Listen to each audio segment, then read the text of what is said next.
You might not know the name miHoYo, but you've certainly spent some time on the internet for the last couple of years, and then there is a good chance that you have seen or heard of their work. The sweeping landscapes, the anime-style characters, the players who can't stop talking about it. And that's right, it's Genshin Impact. And as of today, it has been played by hundreds of millions of people across almost every continent in the world. But here's what makes the story worth telling.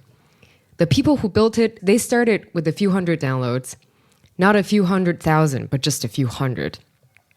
3 engineering students in Shanghai Jiaotong University dorm room making a game that almost nobody played, earning less than minimum wage while the other classmates walk into big corporate fancy jobs. What kept the 3 going wasn't a business plan. It wasn't an investor deck. It was something that was a lot harder to explain and honestly very difficult to replicate.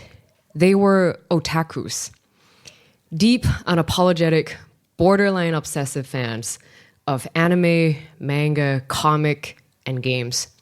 In Japanese, the world described someone so absorbed in their fantasy worlds that they'd lost touch with the real ones. But these 3 took that identity and built a company philosophy around it. The company official motto is, Tech Otakus Save the World. And the thing is, they might actually be doing that. We'll get to the fusion reactors and brain-computer interfaces later. But before all of that, they had many near-death moments for a company like miHoYo. There were moments that the company couldn't make the payrolls, watching their first game disappear in the void while gaming market boomed around them. There was a strategic crisis when they had to decide in a series of tense weekend meetings whether to abandon everything they'd built to chase a trend or bet the whole company on an IP that wasn't working yet. There was public scandal, there were thousands of fans, the very people who made them billionaires, coordinating a mass revolt and bombed them with 1-star reviews on every single app store, on every single app that they could find. And then there was a moment that they walked away from $1 billion IPO. Every single one of these moments could have ended the company. None of them did. Today, we're telling the story of miHoYo, from a dorm room in Shanghai to one of the most valuable private companies in gaming history, how 3 anime-obsessed engineer bros built a cultural phenomenon, and what it cost them, what they got right, and what the otaku spirit actually looked like when it scales to a 24 billion company. Let's dive in. I'm your host, Pan. And I'm Linda. And welcome to Ascent.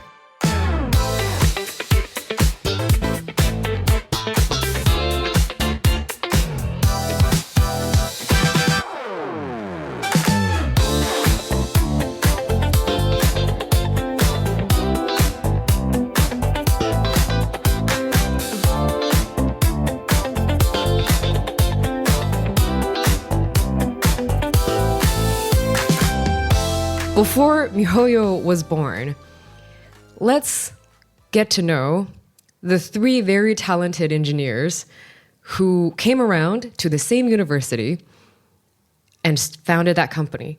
Our engineer number 1, CAI Haoyu. What is your impression for Cai?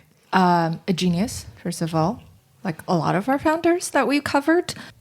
An otaku, like all 3 of them.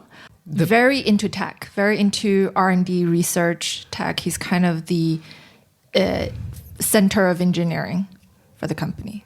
I had almost exactly the same, but one thing that I want to on top of the engineering bit is he's not like a traditional engineer where he's only spending time in the R&D in the labs, but he's very talented in animation. Like he knows how to draw properly, and he has this sense of aesthetics, what's good looking, what's not, which is very, I guess, rare and stood out for me for engineers. So Cai, his full name is CAI Haoyu. We'll just call him Cai later. His English name is Hugh, but I'm not sure if he actually uses that a lot. Yeah. No, well, we can call him. Let's call him Cai. Hugh. Yeah. Cai Hugh. Cai Hugh. So he was born in 1987 in Shandong. His parents are both computer science instructors at Shandong Jiaotong University. His grandfather was the university's founding president. On this bit, his family structure feels a bit like, remember Peak G from Manus, right? Born into a academic / business capable family in the 80s. Yeah. Which means that generation was already very well established. And when he was 5 in 1992, he snuck into his mother's computer classroom and taught himself how to play games. His parents bought him a 386 PC at the age of 7. Computers at that time was very rare. Not only did he play with that computer, he used that computer to really hone up his skills. In 1995, he won second place in the national computer competition in the animation category. When he was 12, he was elected one of China's first 13 junior academicians of the Chinese Youth Academy of Science, blah, blah, blah, blah, all of that. He is very gifted in computer science, and he's also very much in love with animation. So in 2005, when he was 18, about to go on to university, he graduated from Shandong Experimental High School with top grades, naturally, earns a direct recommendation admission into Shanghai Jiaotong University. I guess the backdrop is it is one of the top engineering schools in China at the time. I think we were debating whether it's top 4 or top 5, but it's up there. Very hard to get in. Yeah. And definitely one of the best schools. Definitely one of the in best. China. For sure. I remember, so one of my parents, is also a computer science teacher. Ooh, look at you. And so I was lucky to have a computer when I was really young back in China. And I remember someone teaching me a computer animation program when I was 5. And the animation program back then, it's not what you envision today. There wasn't even like a Maya or anything out there. It was literally draw a circle on one side and then pin that circle at frame 1, and then go to frame 10 and then drag the circle to the other side. And then it's almost as if that it's a rolling wheel. It's like Flash. It's like, yeah, very It's like a Flash simple. creator. I don't think it's even Flash, but it was like a very Mechanical. mechanical 2D animation. So for him, at around that period, to create something that's award-winning, it's much harder than some of the pre-made programs that we have today. You just drag and drop, and then all the shades comes in like automatically. Zero UI at the time. It's quite simple. Yes. Wow. So Yeah. big feat for not even a teenager. Onto the second otaku bro. His name is called Liyue. Unfortunately, I wasn't able to find a lot of information around him. All I could know is he was born in 1989, a computer science major in Shanghai Jiaotong University, the quietest out of all of the three, and currently handling a lot of R&D and China operations within miHoYo.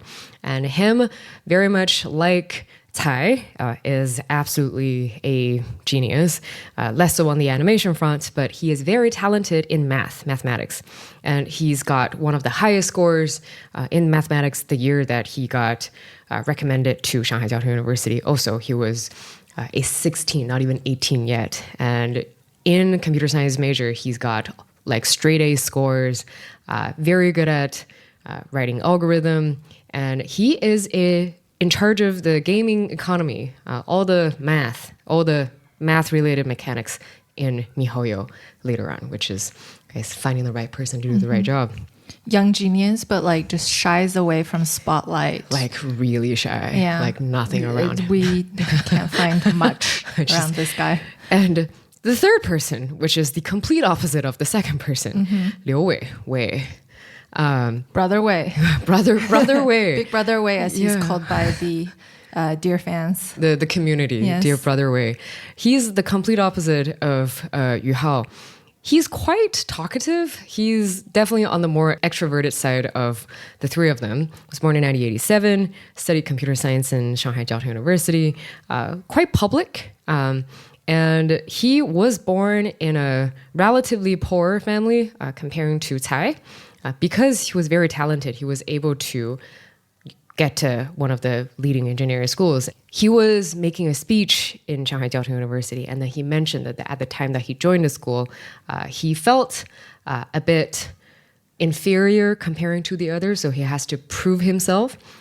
He was elected student body president, which really set out the basis for him to handle a lot of the company work much later on in miHoYo, because this is socializing, this is negotiation, this is working with a lot of people. He strikes me as someone who is very humble and knows how to crack a lot of self-deprecating jokes. Oh, yes. Brother Wei. And he was supposed to study abroad when he was graduating. Unfortunately, that's when the 2008 financial crisis hit. So his original idea got derailed. So he decided that why don't I just go finish my graduate school and then maybe apply for a PhD. And in that process, he decided to join the other three in game development. The idea of going on to PhD for further studies never happened. And he went on to do more game-related things, which we'll come back to later. Yeah, something he goes back and say that, he's very thankful of the financial crisis. Because of that, he was able to meet the two other co-founders.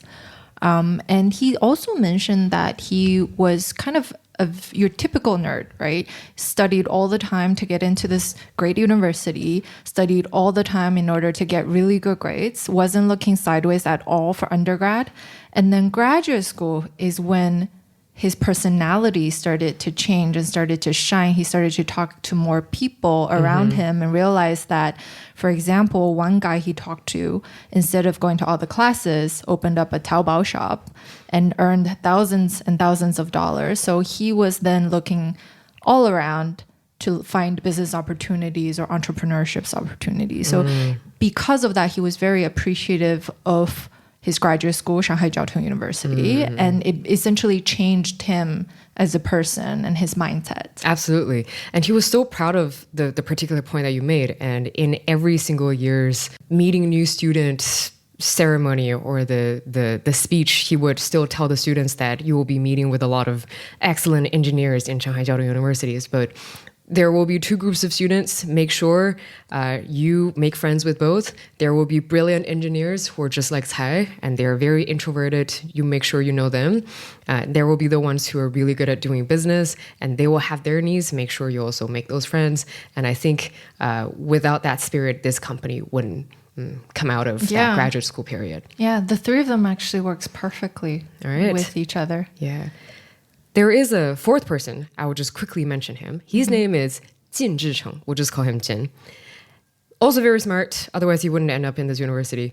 While he was in graduate school doing computer science related things, he became either dorm mates or just very good friends, fellow nerds with the other three. And they all love ACG, which is animation, comic, and games very, very much. He contributed very much early on in the game up until like 2011-ish. And then he left. They actually co-developed a game together, and he was on the credit titles.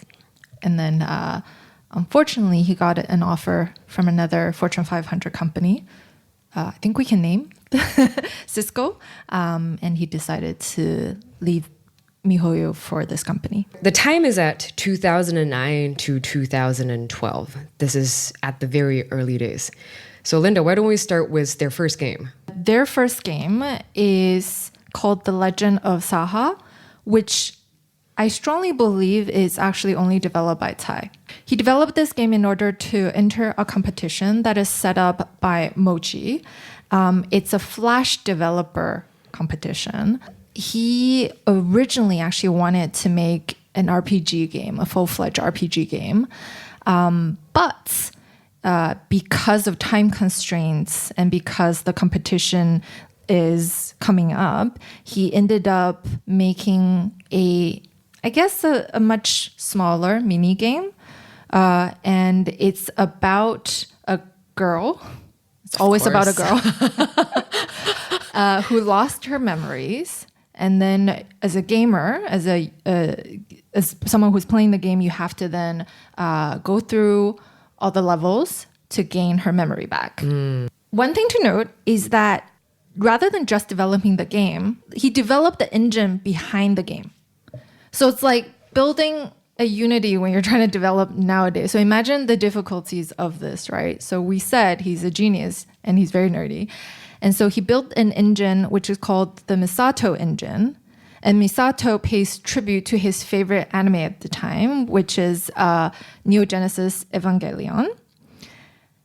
And the Misato engine was kind of a 2D engine that is created, it's called a 2.5D engine. And it's created to like all the sprites are like 2D, and it was created so that the players can visualize a 3D because it's like isometric shape. So if you're interested in it, you can look up Misato Engine 2D, 2.5D isometric. And so he actually ended up winning this contest out of all the students that participated, and ended up getting a 30,000 kwai, 30,000 yuan prize, with some machinery sponsored by Lenovo. Fun fact, the main character of this game, her name is Mise Nanatsuki. And it's kind of an archaic way of saying March 7th. And March 7th is a character of another game that they released, miHoYo released in Honkai Star Rail in 2023. Yeah. Interesting. So if you actually play the games that they developed, a lot of the characters are intertwined and they show up again and again. So they published the game, but it was a heavily truncated version. He did receive some money, so that's like good news. While he was developing this game, he actually wrote a lot of like diaries and published them on the internet.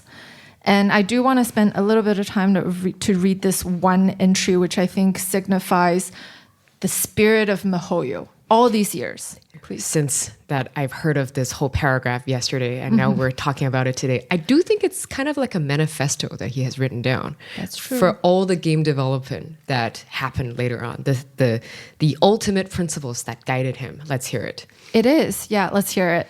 He said, upon publishing The Legend of Saha, it was supposed to be a fanfic RPG based on an existing anime. But somehow, as he started to develop more original content, he spent a lot more money on the arts and graphics. So he couldn't end up making all the design he originally wanted. He ended up publishing a minigame rather than a full-fledged RPG game. He said, I have a technical background and I used to place technology on a sacred pedestal. I want my game to be badass in terms of performance, badass in terms of architecture, badass in terms of code. But because I have all of those, I ended up developing a dumbass game. Games should have strong gameplay. It should be fun. It should have market viability. It should have an audience, profitability, visual effects. For a small game, all of these things are far more important than the code performance that he was originally striving for. So he ended up using a butcher's knife to just kill an earthworm, which is a Chinese saying. And he's referring specifically, I think, to the fact that he developed the Misato engine in order to develop the game, and then he ran out of time to develop the full-fledged game, and then he focused on coding. Next, he goes on to say, just imagine if I had fully implemented all my design ideas, it would probably have costed hundreds of thousands of yuan. Would I ever have made that money back? Ideals and reality always run in opposite directions, and the chasm between them can probably only be filled by money. So he's very realistic, right? Now, stubbornly blind that I was finally awoken by reality. A dream without financial backing is nothing but a fantasy. And therefore, if I want to make the game of my dreams, I need to have money. So how do I make money as a student? I need to make games. Right? So he's talking about this in a circle. So contradiction kind of keep on piling up one after another. Mini games, which is the one he developed, can generate quick cash. You can cut corners and control costs and get higher return on investment. You can either spend a whole year making a high quality RPG game that might not even make as much money as a desktop tower defense game built within 2 weeks. True story. It is, right? And that's why all the developers in China back then was really much focused on mini games that are quick and simple and attracts a lot of audiences. He goes on to say you can profit from a big title RNG. It's still feasible, but he can't pull it off by himself as a student. You do need capital. You do need a good market. You do need a solid business model. And you do need big publishers and operators like Tencent. So in the end, he didn't say Tencent. I died. That's my addition. The irony. This is actually interesting, but it calls back to the Asura. If you listen to our Wukong episode, You should. Should. Tells you the power of Tencent in the gaming industry. So Do you want to? Yeah, and then the manifesto that he has written down was very similar to Feng Zi's realization before he had started working on more serious games. They all came to the same realization that, well, you need money if you want to make cool games. But a difference between miHoYo and Wukong is that in the end, right, he said, the only option left is selling my soul to work at a day job. Oy. And he did. I think he interned at PopCap at the time. He ended up making some money, but it wasn't enough to even pay for the 3 modeling because he's not an artist, right? He is a programmer. So even though we're trying our best to find venture capitalists willing to invest in this type of high quality RPG game, they do usually run away, terrified at the moment they hear about it. But who can blame them? What we want to build is 1, a Japanese-style anime RPG, 2, that is heavy on plot, 3, that leans towards single-player mode, and 4, that centers around falling in love with an NPC, rather than what's very popular at the time, which is player versus player combat format. Even so, the game must go on. Tech Otakus saves the world. The game must go on. The game must go on. And so he kind of had this Socratic dialogue with himself about concluding at that stage, you do need to compromise in order to reach your dream and to develop the game he really wanted to develop. But if you, this is written in 2010.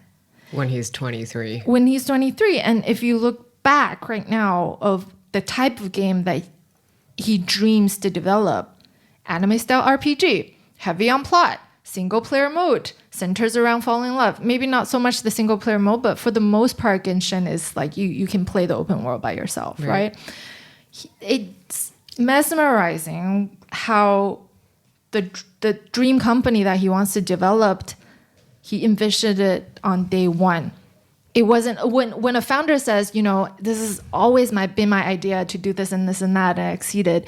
Usually you're like, bullshit. You pivoted 10 times before you found this like one ultimate thing that like made you successful. This guy had this idea 16 years ago. And so when he says, you know, I'm sticking to my dreams, I'm sticking to what I wanted to do back then when I started this company, it's true because the evidence on the internet. Well, for all the young founder fans, one tip for you is manifest early and write it down. Prove yourself. Yes. If you have any ideas and want to call dibs on that, just please make sure you write it down at an early age, preferably before you're 25. Yeah. Yeah. But it might bite you in the back, right? If that idea you didn't pursue in the end. Well, don't just manifest. Actually, work on it. Yeah, or delete it. Yeah. Yeah. All right, so this is the manifesto of miHoYo, and that's what attracted his co-founders. And now, I think with all the co-founders in place and, you know, a couple other guys who are otakus, they decided to move on to a next trial for a game, which is called Fly Me to the Moon. Yes. Tell us about that game. What is Fly Me to the Moon? I think you're at a better position to talk about the name. Well, I only wanted to add a very quick blurb as an Ava fan. Evangelion, Neon Genesis Evangelion is something that I watched growing up, and it's directed by Hideaki Anno, and I think a lot of kids who grew up in North Asia, especially in the 80s and 90s, would know about this. It's like the Slam Dunk, it's the Detective Conan, it's the many other animes that affected our childhood and early teenage years, and Pokemon. Yeah. And it has huge impact to the whole generation. To be very honest, the first time that I watched the TV series, I did not understood it fully. And I wouldn't say that I understand it fully right now, but you just keep watching the more movie series of it. And one note about the Misato engine. So who is Misato? So in Neon Genesis Evangelion, Misato is this beautiful dark-haired female army officer who likes to drink beer after work. Cute girl, and who basically was the foster mother for the male lead in the TV series. I can expand too much, but otherwise it will take up the whole episode. I would highly recommend that you watch it yourself on any anime channel or on YouTube. Fly Me to the Moon was the OST was the music that plays at the end of every single episode.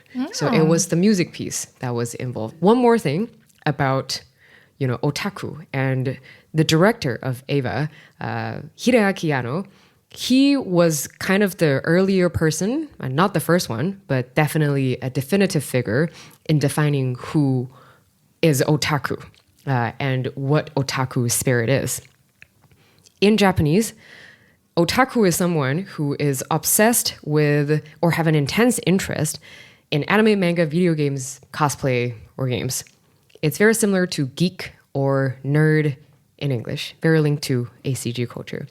And I'm quoting director Anno from a book that his wife has written. And in the foreword, director Anno famously marked in a very short paragraph what is otaku and what that spirit stands for. The character Gakuen, which is the character that he was being portrayed in that book, is an otaku. Well, since he's based off of me and I'm an otaku, it's a given. If I were to list up otaku's characteristics, we're introverts with poor communication skills, unable to determine a suitable distance towards others. Our identity is supported by our store of information and knowledge. We're very obsessive, self-righteous, and cliquey for self-preservation, and can only talk about ourselves and stuck at two-way communication. We're extremely self-conscious and can only look at things from our point of view. Love narcissistic. Have a bloated sense of self that yearns to identify with our idols and are sensitive to attacks. That's a long list of negative descriptions, but I like how it's shown as is. It's not an idealized form of an otaku, but a truthful portrait for all to see. Currently in Japan, the economy is saturated to the point that we can all allow otakus to stand tall and prosper. We have such an overabundance of information, and our material civilization is full to the brim. But at the same time, our spirits are impoverished. We lack imagination, and our social base is weakening. That is why I think we need manga like my wife's. I'm not being nepotistic, I promise. So in this very short writing, he had, if I can sum up, written up otaku spirit as a lot of introspection, a lot of self-consciousness, and the willingness or the want for the original truth. And he's claiming that maybe the society doesn't have exactly that. And our group of four are so influenced by his work. And I think Ava was also a part of his, I think maybe something that he created out of personal struggle. Like he just want to find out whether this is really speaking true to his heart. When you're creating for the audience and creating for yourself, at the beginning maybe it's creating for the audience, but later on it was definitely just trying to express himself. Became that. Wow. Yeah. Anyways. A salvage for his own life. Exactly. So back to the game. Fly Me to the Moon. Fly Me to the Moon launched on September 2011. It's the first project that our four co-founders built together. Tsai somehow put together this team late 2010. And the only record we have is him trying to convince Wei, Dawigo, at the end of 2010. So this team together plus an artist, because this team of four, they're all programmers. They're not exactly the best at, drawing cute anime girls. So they hired an artist that they found on the pre-WeChat chatting app. And his name is Cici, and he's still with the company now as the lead artistic director. And so the five of them together developed this game in 9 months and launched it on iOS. They ended up having 3,000 downloads, and they cost $3 each for the people who downloaded them. And back then, it was most of the apps, if you remember, they're not free to play. They're not free to download. You have to buy, and then you don't. But then you don't have to spend any more money after the initial purchase. So they went with this model. Ended up getting around $9,000. 30% of which they unfortunately have to pay Apple for hosting. Right. So $6,000, 9 months, 5 people. I mean, it's better than nothing. Right. And they're still in school at that point. And so side job, I guess. Passion project. Passion project. Some extra cash that you can buy stuff on the side. So not bad. But definitely not enough to find any investors. No. They look at this number and they're like, wow. This is student club deliverables. Exactly. This game, though, created or founded our beloved character, Kiana Katsalana. The white-haired girl. The white-haired girl. And Cece actually said, I wasn't good enough, the artist said I wasn't good enough to really draw the characters, I guess, the behavior of the character or like the characteristics that they want to portray. They want this to be a cool girl. And the only way I can portray a cool girl is by changing the color of her hair, which is why she's white-haired. Okay, interesting. Yeah. I mean, honestly, all the games, I see the girls, it's like a ball. So like, I don't know how you can portray like a You coolness. gotta zoom in. Okay. The girl has a jetpack behind her back. Yeah, I saw that. And this is how she flies to the moon. So it's like a kind of dodging obstacles game. Yeah. Right. But Kiana eventually became a cool girl later on in the game. She's always been a cool girl by design. That's true. It's just Cece didn't know how to draw it with the black hairs. Got it. All right. Yeah, and two members of the team, CAI Haoyu and Liyue, they both delayed graduation because they were making Fly Me to the Moon. Yes. Just a side note. And there's actually a Easter egg about this later on. Because usually in Chinese universities, it's quite hard to just say, I want to take a gap year. No, yeah. you don't. You get the help of your professors. Yeah. All right. And then, quick transition, now that they have the help of Brother Wei, right? And also with, 1.5 games developed as their portfolio, they decided that, maybe it's time to get some more money. Yes. But do you want to tell the Shanda story before the Shanda Oh, vendor right. Yeah, story? we skipped that part. Okay. Thanks for the reminder. So the first game that CAI developed, Legend of Saha, the game is hosted by Mochi, but actually Mochi, I think back then is either affiliated or owned by Shanda. So the Shanda, which is a MMO desktop PC RPG publisher in China at the moment, huge in the gaming industry, saw what CAI Haoyu is capable of, right? The guy literally built a gaming engine. And decided that they want to collaborate with him. They actually wanted to hire him at first, but mostly collaborate him.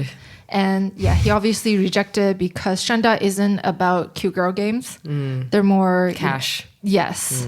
So they've ultimately agreed that they commissioned him to build another app. Is there a English translation? It's just like Bubble. Well, there are two versions of it. I wasn't sure, but it has to do with Bubble. One is Pop Hero, and the other one is Bubble Hero or Hero Bubble, yeah, or something like that. Yeah. Anyways, it's a As you can tell, it's a cash game. Yeah. It's a casual cash generating game.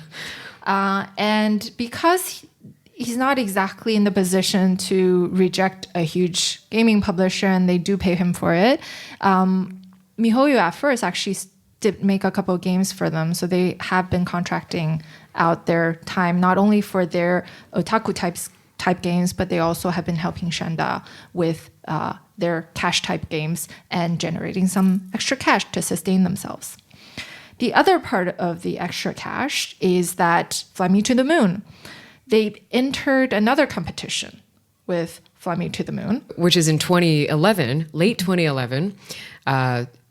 Brother Wei helped enter that startup competitions primarily for the reason that they are desperately in need of money. Yes. Why would you be working for a different gaming company, right? And it's called the Shanghai New Entrepreneur Talent Competition, where you can find a very interesting 15-minute pitch of Brother Wei, which is one of my favorite video of this whole prep. I do need to watch that. You need to watch it. This is when Brother Wei pitched when he was 24. And this is when he was not doing the PhD. He had already given up that. And he's not doing research. He shows up as someone representing this miHoYo. Most people didn't know how to pronounce that name at the time. And the pitch, to be very honest, was very much ahead of its time. It was a 6-minute pitch plus a 9-minute Q&A. Very full, very high quality for me, like when you look at it today. It is a broader way explaining to the broader audience, as well as the investors sitting down, what is otaku.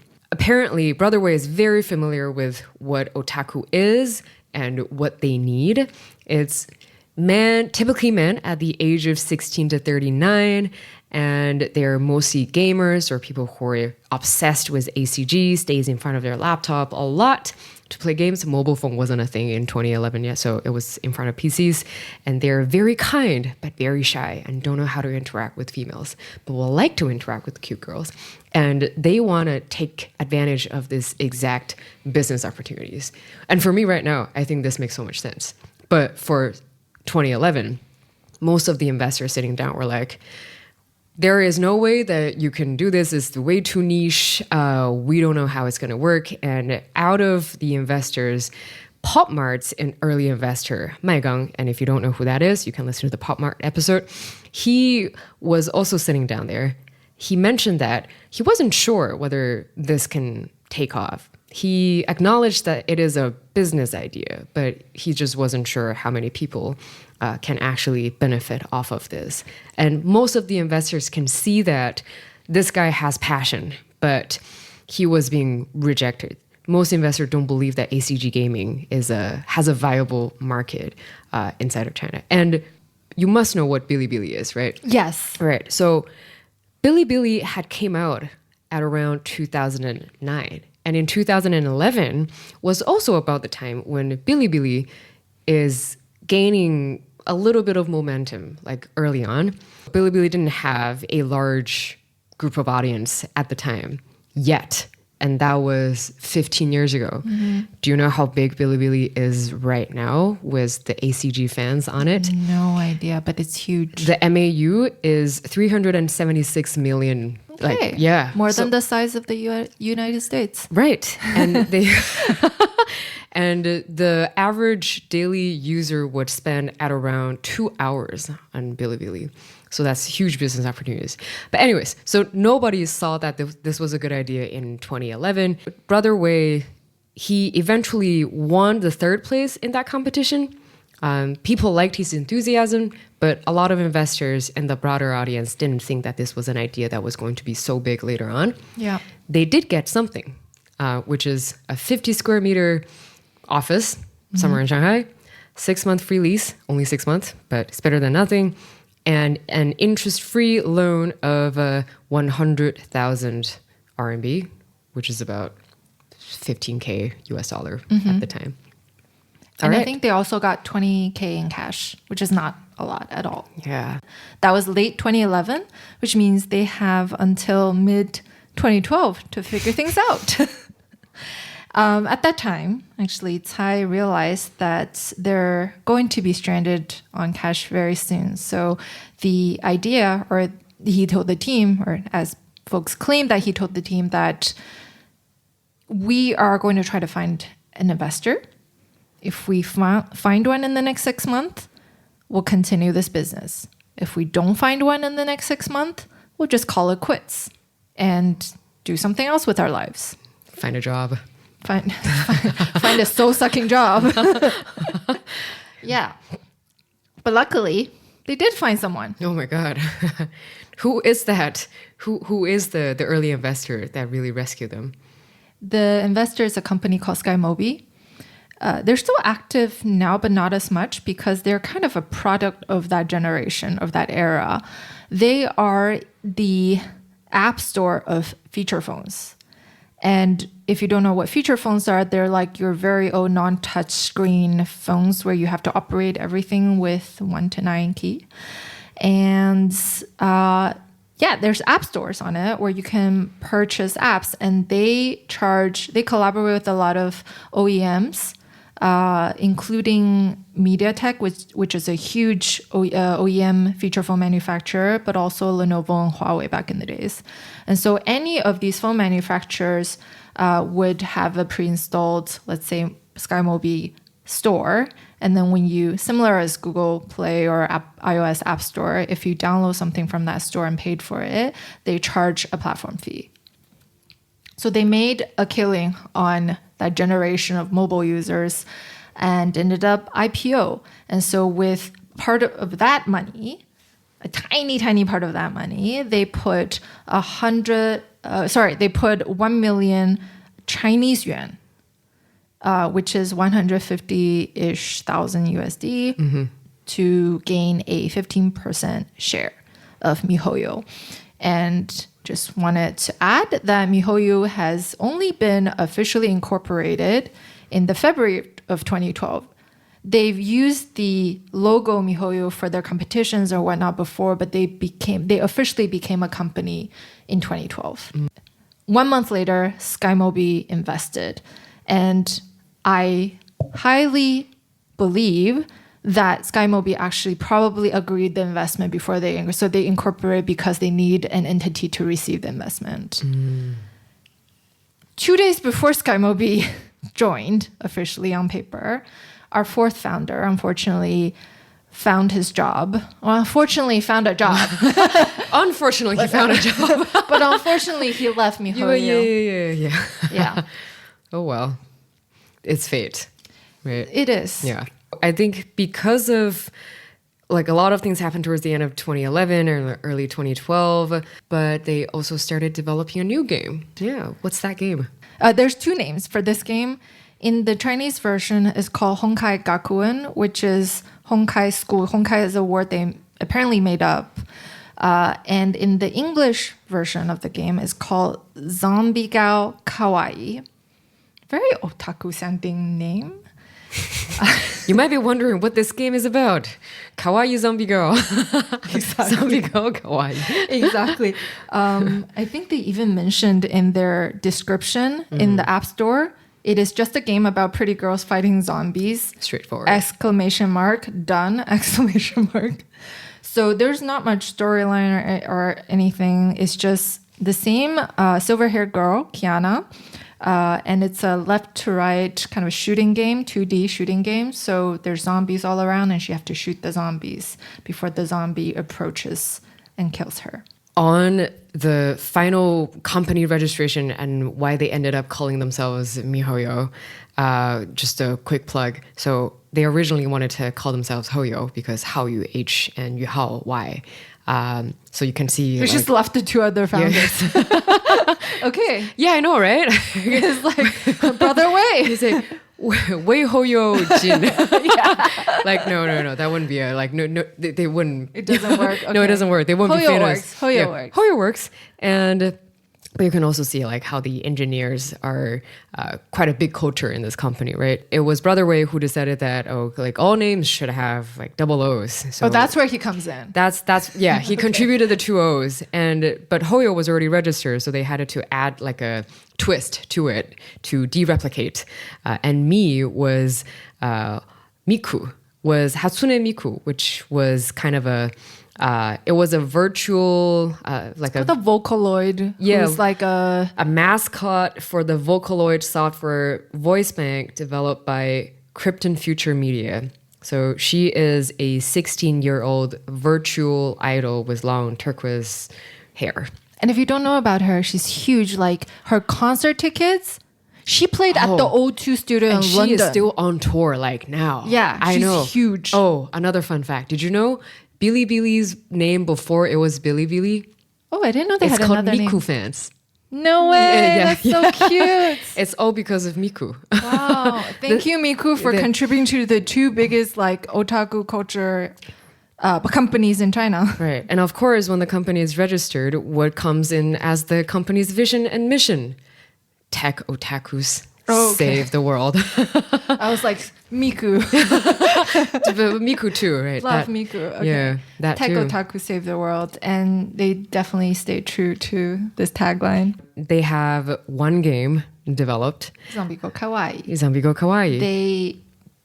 They still decided to charge for downloading the game for the first 3 months before they realized that it's a bad idea. So they charged at least not $3, but 99 cents. And so because of that, and maybe because the gameplay is also much nicer, they ended up getting 20,000 download versus only 3,000 from Fly Me to the Moon. And they made about 300,000 USD, so about 2 million Chinese yuan, which is a lot more than what they've ended up making from Fly Me to the Moon. 2 million RMB with maybe, I think at that time they have 4 to 5, maybe 6 people is a much better job, right, than splitting $6,000. And so they ended up booking, I think, 1.3 million of that as net income. With their investment from SkyMobi, they can develop another game without having to worry that much about money. It wasn't, they can't splurge or anything, but it's good enough to go on project number 2. Project number 2. Which is called... Okay. I don't think they had marketing and naming conventions thought through. So project number 2 is called Guns Girl Z, 3 separate words. In Chinese, however, it's called Honkai Gakuen 2. Which is much better. Which is just easier. It's logical. Yeah. 1, 2. So somehow they decided that the English name is Guns Girl Z. It's kind of, I wouldn't say it's an exact replica, but it is very, very similar to the first game. What they've done during the 9-month period before the release of the first and second game is they actually claim that they have not considered monetization and improving the gameplay at all when they developed the first game. Okay. Which is very surprising. Which is, yes. But Tsai said they didn't, so we're going to take his word. He said that because of that, the limit in terms of development time period, they have to focus on just getting the game out and worry about it later. So it's almost as if the number 1 game is a proof of concept. And the fact that they generated some cash was good enough for them to develop the second game. And so with the second game, instead of focusing on the gameplay and on just developing it and making like animation sprites and everything, they've focused more on the marketing end of things and actually thinking about how to generate cash. The free to play with in-app purchase, this whole model, and as I looked up, they didn't work for Shanda for nothing. They worked for Shanda for obviously the side money, but Shanda was the first gaming company in China who championed the free-to-play and in-app purchase company. They started this in 2005. Okay. So I think while those folks were working or / just doing projects for Shanda, they were picking up that, like Shanda is doing this, although we despise this, but we might eventually use this mechanics in our later games. And I think this Honkai Gakuen 2 was when they realized that, maybe the time is right. We could try it out. Yeah, and it goes back to Tsai's manifesto, which is we do need money to develop good games. And so game number 2, we focused on monetization. They drew some inspirations from learning or reverse engineering other games that are really successful in the market. One being a game called Puzzle and Dragons. The second thing is what you mentioned, which is they no longer charge for download. It's a free to download with in-app purchase. And the specific model of in-app purchase is called Gacha model, which some of you may know. It's basically you draw cards. The cards could be characters that you like from the game, or the card could be like weapons from the game that you can use. And the more cards you draw, so the cards would be, tiers. So you could have like an 80% chance of getting a really bad card that you don't want, like the weakest gun, or then you can have a 20% or even like a 0.something% chance of getting the biggest badass weapon, right? Or the prettiest girl card. And so obviously there's a bit of gambling to it. It's about, I'm going to continue to play and earn points or spend money in order to draw my favorite girl character or my favorite badass gun. Right? Yeah. And so that model really played into human psyche and was ultimately the go-to model for a lot of mobile games in China or other games in general worldwide, and made the second game wildly successful at that point. Wildly successful for creating the lottery system in the virtual world. And Gacha isn't something that the Chinese gaming companies created. I think it was originally a Japanese term. idea. Yeah. Yeah. It's basically if you have ever been to Japan, then you would know in a lot of the malls or really anywhere with vending machines, there will be coin operated capsule toy vending machines that you just put in the coin and then you do a pull. And then there will be like a ball that's spitting out of that machine. It's exactly That's called gacha. That's called gacha. Okay. And gacha being used in the gaming system was like, you can sum it up as, lottery or gambling, and where there is a rarity and like a pity rate, like the win rate of the mechanics. That reminds me of another company we've covered with Pop Mart and blind boxes. So the exact same mechanism, just gambling. It just wins. Such a good thing. Yeah. I did not just say that. It's not, we don't support gambling at all. But Labubu is cute. It's very cute. And I did stop buying Labubus. Anyways, so something else they did I thought was really cool is that they hired, if you do know the otaku culture, they hired voice actors all the way from Japan to be the sound of the three main characters in Honkai, Gakuen 2, or Guns Girl Z, wherever you're from. And this is a huge thing. Like, they're kind of the stars of voice acting, and they paid a big sum of money in order to lure all the other otakus into the game. Yeah. They also partnered with the by then up and rising Bilibili. So 1/3 of the Guns Girl Z, GGZ's income was actually coming from Bilibili, because they would allow you to host the app on their platform, and so they also charge a fee for download. But back then, interesting fact, these platform actually charges 50% Really? for download. Yeah, you know how much Google and Apple charges, right?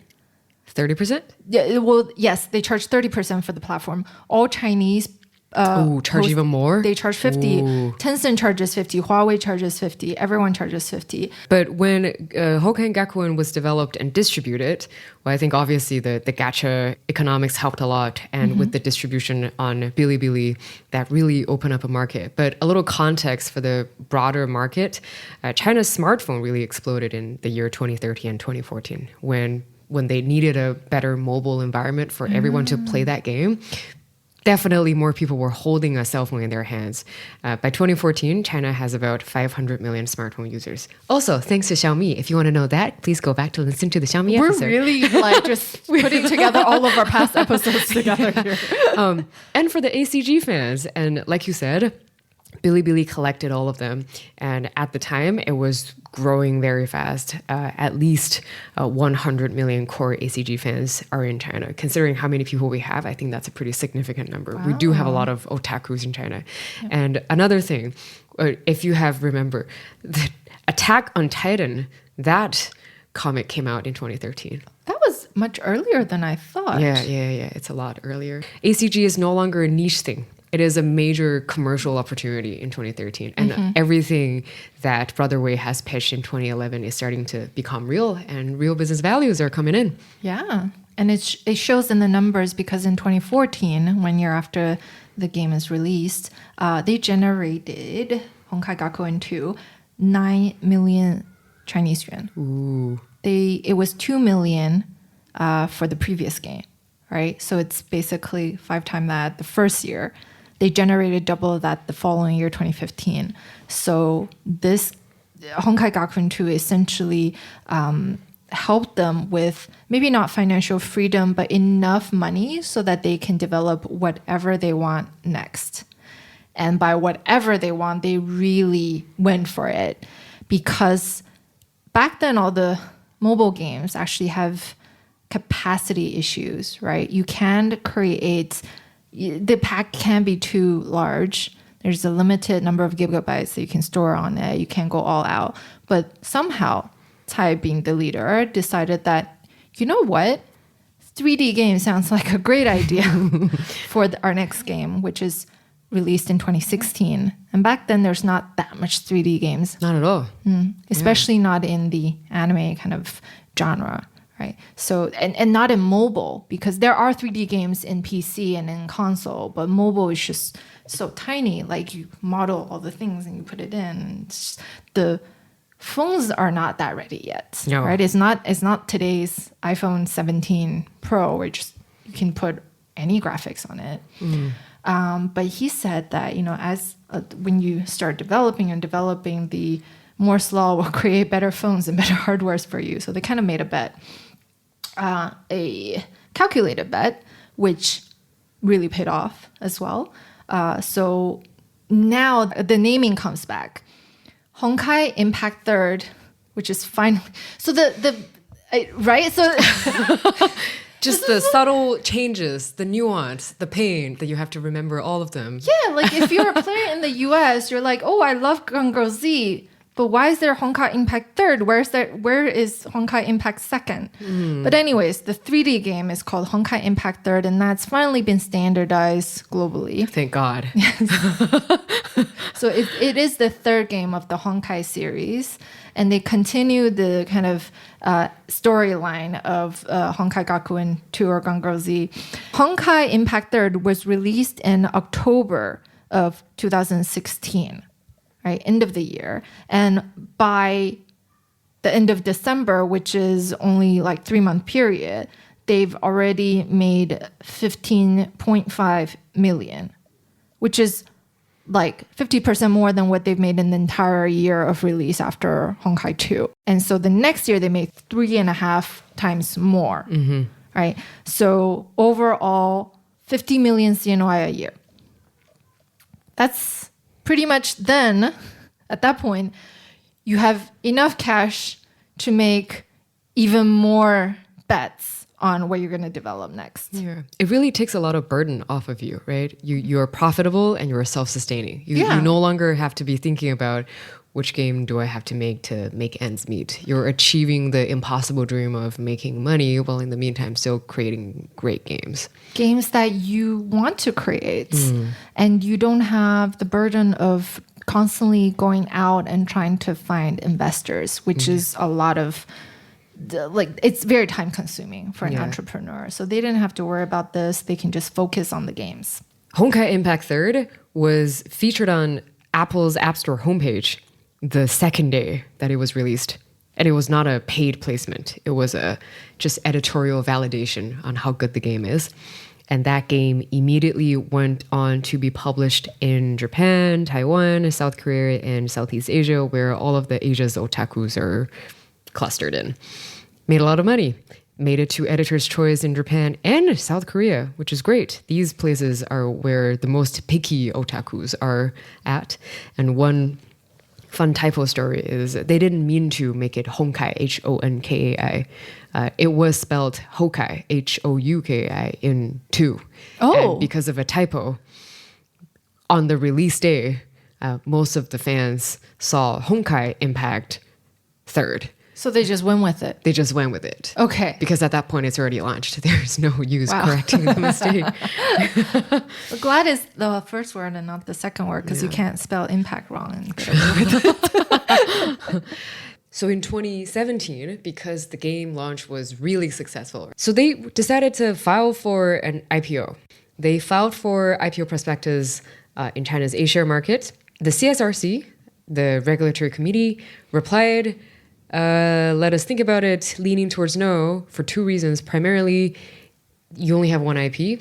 And the second reason is they have a lot of concerns on gaming companies, but not just them. They have concerns on all the gaming companies back in the days. Filed it in February 2017.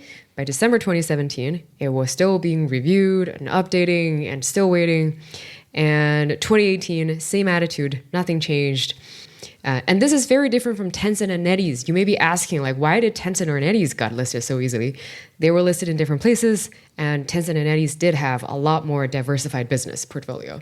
So it was easier for them to get listed. And it was also a different time. Tencent was listed in 2004, and NetEase was in 2000. Right. So these are not really directly comparables at all. And miHoYo wasn't the same size as it's like a tiny portion of what it is today. I mean, if you look at the numbers of the larger miHoYo that was in 2024, Tencent is still 20 times them. So it's definitely, I mean, comparing to Tencent, a proper large company that is publicly listed, miHoYo is definitely just a medium-sized shrimp in the sea studio. Right. Medium-sized studio. Yes. But Tencent did try to acquire them. Yes, Tencent did try to acquire them. Tencent tried to acquire Everyone. And they did acquire a lot of people. spoiler alert, which I will mention later on. So after the failure of trying to acquire miHoYo in 2019 and 2020, they then want to acquire 14 other game studios after they try to acquire miHoYo. Just think about this. If miHoYo were to be merged or acquired by Tencent, it would just be one of the shops that Tencent owns. And they decided to say no. But that didn't stop Tencent from eating up the whole world. They acquired 14 more studios after 2019. Supercell, Epic. Buying spree. Like Anta. Oh, right. Yeah. Anyways, so back to... Are we trying to just... Are we putting all of our previous episode names on this episode? This was very unintended. It was very unintended. It just so happened that they have similar strategies. You know what? There's 2 more coming up. I can already think of it. Okay, so before we move on to the next game, I do want to mention a little bit about the Honkai lore. What is so special about the story of Honkai? What is lore? It's like the story line. Oh, okay. Yeah. Okay. Okay. It's just a fancy way of calling a story. Yes. Okay. The lore. The lore. So Honkai is a force. It could be extraterrestrial. It could be just a natural phenomenon. It's a force that is world destroying, that kind of recurs every 50,000 years, that destroys humanity. And so whenever humanity gets too technologically advanced, like we are today, Honkai wipes everything out through something called the Hersher.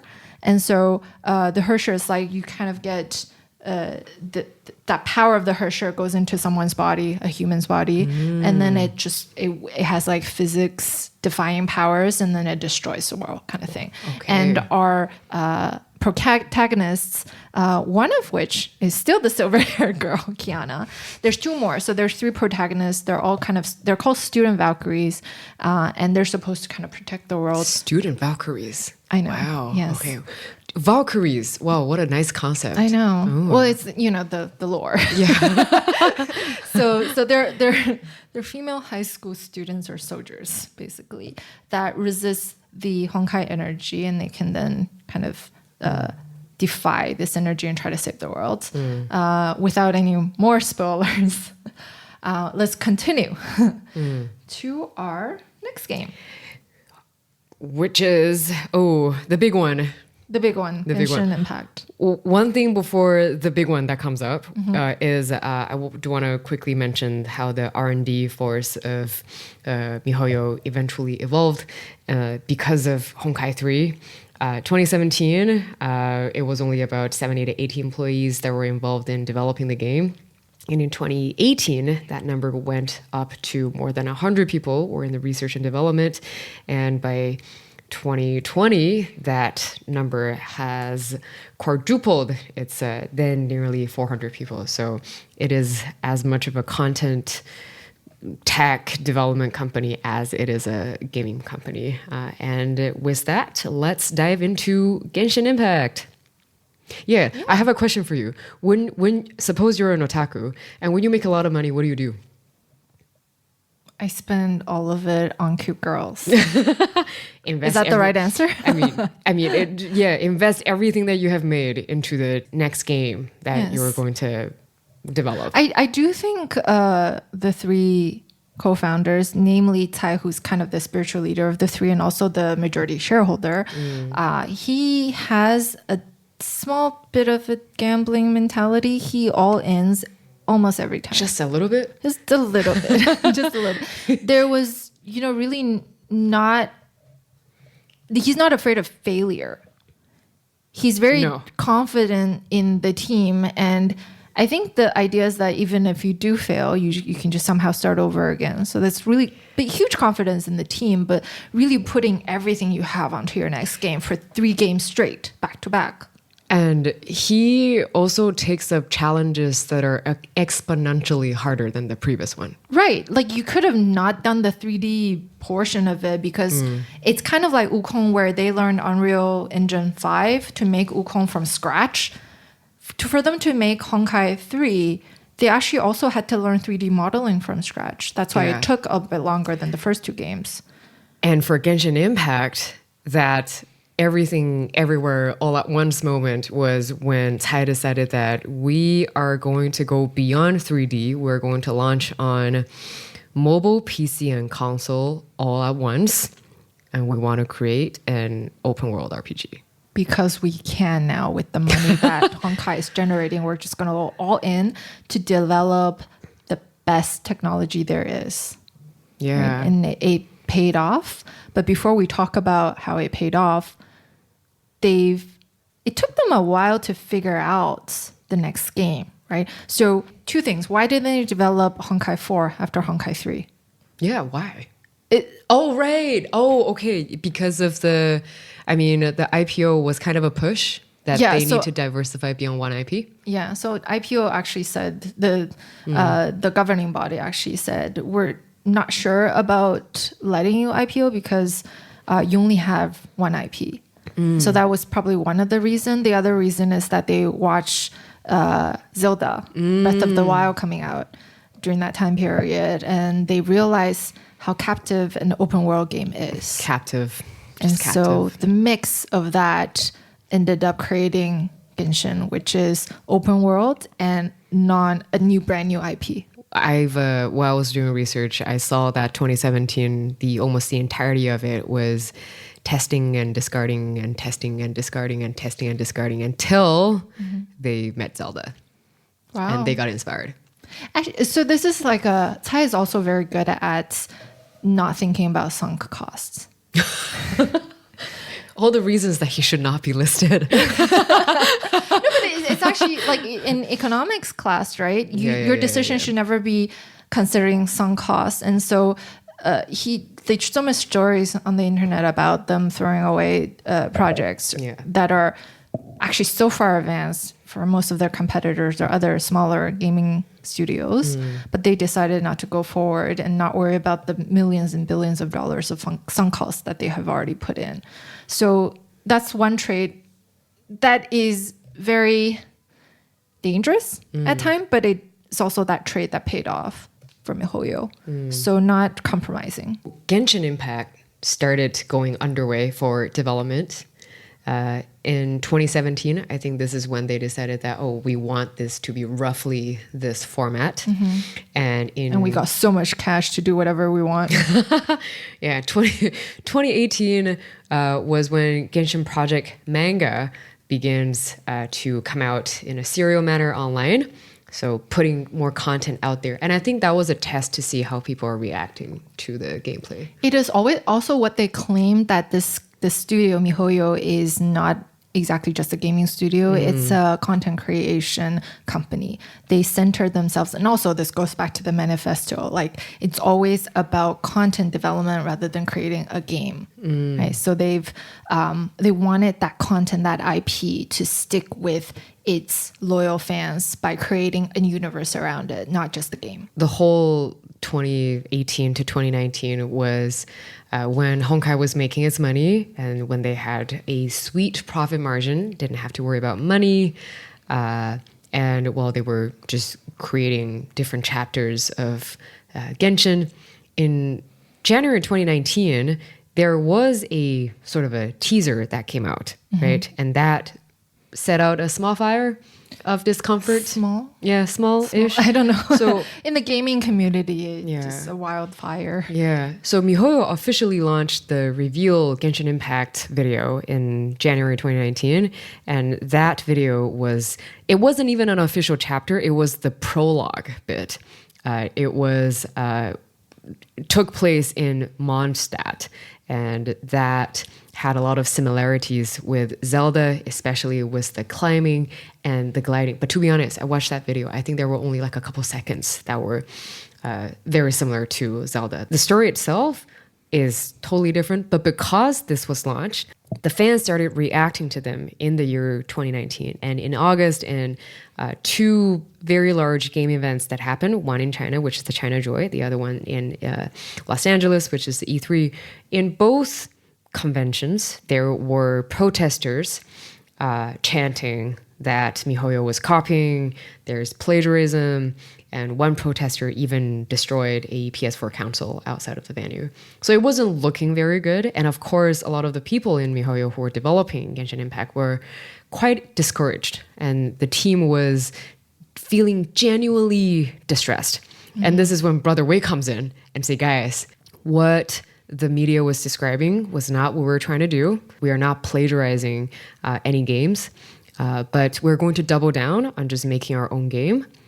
And we want to turn all of this external criticism into the fuel for creating better things. So they just went on and developed other things until the official launch of Genshin Impact. And I think this push, this kind of protest actually helped them with the next year and a half of development because what they've released, like you said, Mondstadt is kind of a European idealistic town that looks very much like Breath of the Wild. But what they've actually launched at the official launch a year and a half later was nation number 2, which is Liyue. And Liyue looked nothing like Mondstadt, right? Liyue is based in China. They've extensively modeled it after a lot of Chinese landscape, which is the country they know best because it's a Chinese gaming studio. So when that came out, right, just the landscape alone shut a lot of people up. Not only that, when they actually started playing the game, everyone realized like, hey, not exactly. Yes, open world, but not exactly the same. So the bad reputation sort of played as free PR for them, right? Kind of. To even spread the words for how this game will be launched and when it will be launched. So more attention got drawn to this game. Yeah, it's almost like because of people's love for Zelda, all the fans heard about Genshin Impact at the time the teaser was launched. And so there was so much attention at the time of Genshin launch that it actually helped them out. But they also did a really good marketing job, right? I remember actually I went to Toronto that year and there was in Eaton Centre, like the biggest mall in downtown Toronto, there was a pop-up shop. And I'm like, whoa. What is this? Yeah, what is this? I thought it was a Japanese studio because it was, there's people with like cosplay and everything lining up with photo booths. And so for the Shanghai-based studio to have global physical presence, they actually put stuff up in the center of Tokyo, not center of Tokyo, but the anime center of Tokyo, and in the subway and everything. So it's a lot of effort in marketing as well. They've definitely learned their lessons on developing a game without thinking about monetization at this point. So Genshin launched, and immediately, 2 weeks in, they've earned back all of what went into development, which is $100 million or more than 700 million Chinese yuan. It is a live service game, though, which means they have to continue putting money into it. They put twice as much money, so $200 million every year into just maintaining Genshin, updating the contents on a very strict 6-week schedule. Which only some very well-established Japanese and Western gaming super large studios will do a 6-week launch. And then they were able to do that as a mid-sized game studio. Consistently for years. And that's what they've built up in the years prior in terms of all the patents they filed and all the technical stuff that probably Cai and Luo was really, adamant about. Because a lot of the gaming studios in China, actually after Genshin launch, they said that, we don't have that capability. Yeah. They acknowledge that this is something special about miHoYo. And I think I really like the parallel that you used yesterday, which is imagine this is building a TV show, right? And season 1 came out. And the same game, season 2 came out later, season 3, blah, blah, blah, all the way till season 12. And they're still updating. it may never end. Like, Yeah. we don't know. And you have that anticipate because it's on such fixed schedule, like the TV show. Yeah. It's like every Tuesday you're sitting down, you're like, okay, I'm waiting for this to come out. Yeah. And there's also like streaming with Twitch and everything. So they gathered a lot of attention Yeah. without them actually really going out and promoting. And think about this. It could be very stressful because all of the characters, do they die? Do things happen to them? If any of those were to happen to them, the fans, what you gonna do? So Yeah. you almost have to keep the episodes, keep the new things very refreshed, and you can't really offend any of your fans. Which they ended up also doing occasionally, but you can't like with every content, right? With every drama that you watch, with every movie that you watch, or with every game, these kind of games that you played, there's always good and bad. There's always things that can annoy you, like why did you kill off that character, or why did you make that character do this? But in general, the fact that they've maintained their revenue stream for the past 5 years, it did decline after season 4, which is 2003-2004 period.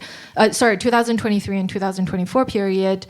Overall, at least for the first 3 years, it was $2 billion a year on average, just in mobile alone. Mobile is like 65% of their audience. So it's just not like a one-hit wonder where you launch and that's it, right? The fact that they maintained this for 3 years, it's what's really impressive about them. And I'm going to call back to another episode, Wukong. Remember the Wukong team when they developed Asura, when they were in Tencent? It was a mobile game that's supposed to publish live service. They publish new chapters. So when they released the initial game, they only released 3 chapters. And because they couldn't do this on an ongoing Fast basis, enough, yeah.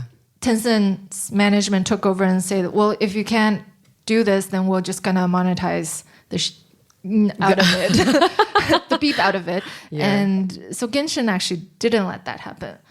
But with caveat, Asura was 2013. This is 2020. So it's a different era. Yeah, different technical capabilities. In 2022 and onwards, miHoYo started making billions of dollars and a very high profit margin that would put it in the same league with Activision Blizzard, EA, Embracer, Take-Two, and Ubisoft. It will be very difficult to ignore a studio like miHoYo. And also in the year of 2022, it became the 3rd largest gaming companies in China. First Tencent, second NetEase, and third one is miHoYo, without a doubt. Wow. And Tencent and NetEase has so many titles and they were so old and established. So for miHoYo to come up number 3. Which is quite impressive. At this point, you may have already forgotten that, hey, we've listed for public, like going public. What happened to that? Yeah, what happened to that, right? That never materialized. It wasn't, so there were really, multiple sources pointing different directions. It's whether the CSRC decided to terminate that application or miHoYo decided to pull out from the pile. But it was September 2020. It was really right around the corner when the game is about to launch.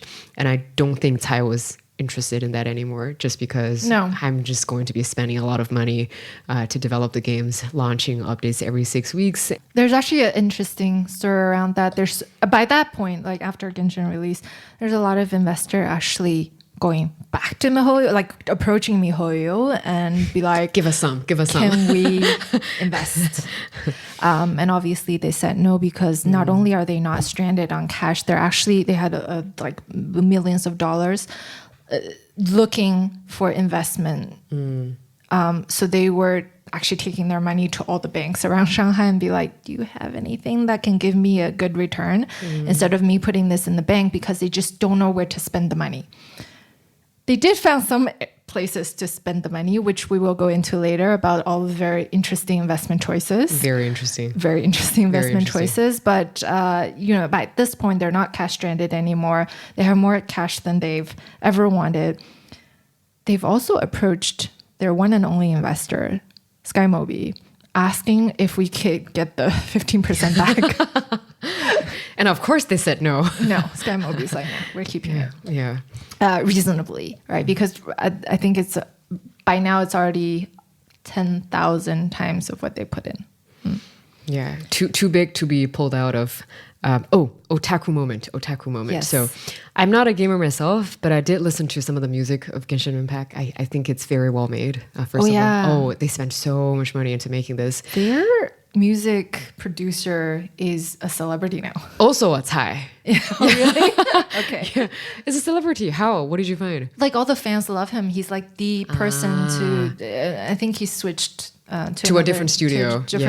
But while he's at it, he's kind of like, oh, whatever song we publish for Genshin is created by this guy. So he has like a fan following too. Taking credits for that. Yeah. Because I remember most of my Ava memories can be actively associated with the music that I listen to with Ava, right? That's good content creation. Whenever that music starts playing, it brings you back. And I saw a very nostalgic comment in the Ava music comment section on YouTube. It was a please rise for the international anthem. It was a Cruel Angel's Thesis. That was the OST, the music for Ava. That's how much, I guess, attention that it draws from the international audience. And did you know how much money miHoYo is spending on music for Genshin? There is not an exact number, but only in the tens of millions of dollars every single year. And it was spent in orchestration, live performance, and in-house music, which is the Hoyo mix. The overall budget, the hundreds of millions of dollars that they spend every year, we can just say definitively a large part of that goes into culture creation. And they use that in obviously two parts, hiring the international well-renowned voices into the voice acting for the gameplay, and also the symphony orchestras. So one of YouTube's most Genshin Impact music piece that was played, well, first of all, if you haven't been to the Genshin Impact YouTube page, it has more than 8 million subscribers. The most listened to the symphony piece was the one for Liyue. And it was performed by the Shanghai Symphony Orchestra, and that 7-minute video itself has 14 million views. I did do a reality check. Is that high or is that low? For Ava, for the Sony published Ava music, the Cruel Angel's Thesis was somewhere about 133 million views. So a lot of headroom to improve, but 14 million isn't bad for a new game that's being created. Wow, past criticism of 14 million views on YouTube. No, not that Ascent has like 14 million views, but that's just goals. We're getting there. And in the comment section, I love one comment in the Liyue Symphony Orchestra bit. It says, "This is where our gacha money went. Can't complain." Actually, it's a very good use of money. Yeah, creating good music and paying the artist. Yeah, you know that they're creating craftsmanship and hiring the right musicians, hiring the right talents. Yeah. Oh, and one more thing, which is both chaotic and hilarious. So the 1-year anniversary of Genshin Impact, September 28th, 2021. So the game itself makes about 6 million a day. So obviously the fans were expecting a lot to be given back to them on the first anniversary. I know the story, but a lot. Keep going. Like, the more that I looked at it, the more that I realized that you do not mess around with your fans.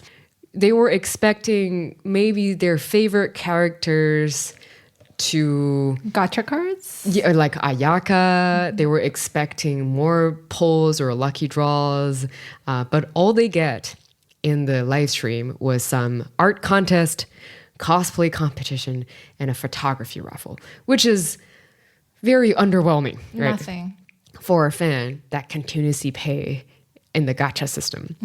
The fans were really pissed off. They were infuriated. And right before the anniversary, the rating for Genshin's Play Store was 4.5 out of 5.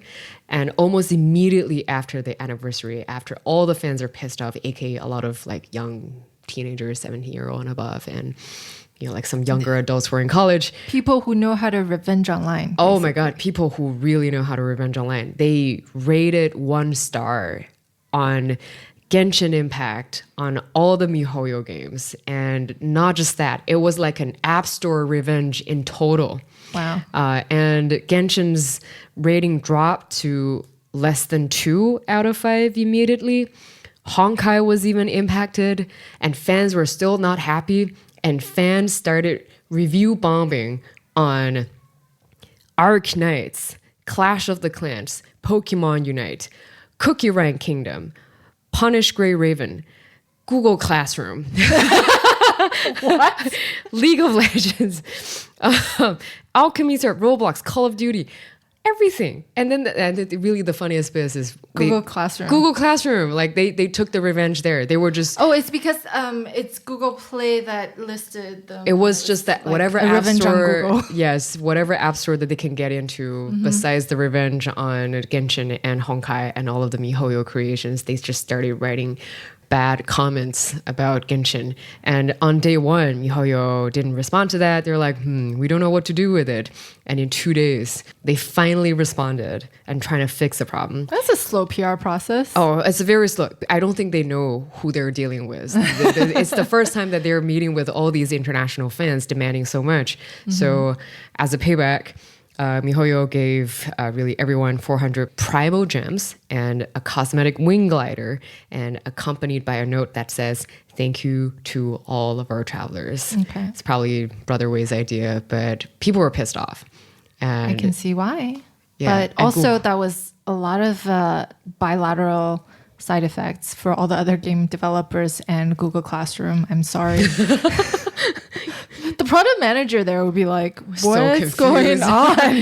I didn't know people use this app. World War III is happening in the Genshin Impact world. Yes. I think Google Play and iOS App Store actually had to step in to like retract some of the bad reviews. Right. Yeah, it was that bad. Also, just for context, in traditional gacha gaming culture, anniversaries are typically when you give out the most. You generally hand out a very generous amount of free pulls and free milestones or limited edition characters or exclusive content. But they didn't. I'm glad they learned from it the hard way. And I think they did recover a lot of that hate in the end. They just released a lot more new episodes, new patches. And right now, actually, every patch is released on a tight schedule, as we've mentioned. So when they do the next patch, the server is actually down for a bit. And they actually pay all the players Primo Gems when the server is down. So every 6 weeks, people get gifts now. Gotta treat your fans nicely. You do. Yeah. And just a little bit about this Primo Gem and what it means. So the essence of a lot of the miHoYo games is the gacha, the card draw, right? And so Primo Gems is like currencies where you can buy card draw. So every 160 Primo Gems is one pull or one kind of, I guess, one lucky draw. One draw where you get to draw a card. And most people will want to draw that 5-star playable character. And it's limited time. So it's a 6-week period, but it's divided into 2 sections. So every 3 weeks, you get that 1 or 2 5-star characters that you can draw. There's other standard 5-star, but maybe there's like a special one during those 3-week period. So if you really want a character, then you have to make sure that you can draw that character. But the 5-star character, the chances of getting that card is 0.6%. 0.6? Yeah. Oh, so even with 100 pulls, you might not be able to get it. But they do have this, it's called the pity system, where by this, so 0.6% for the first 70 or so pulls.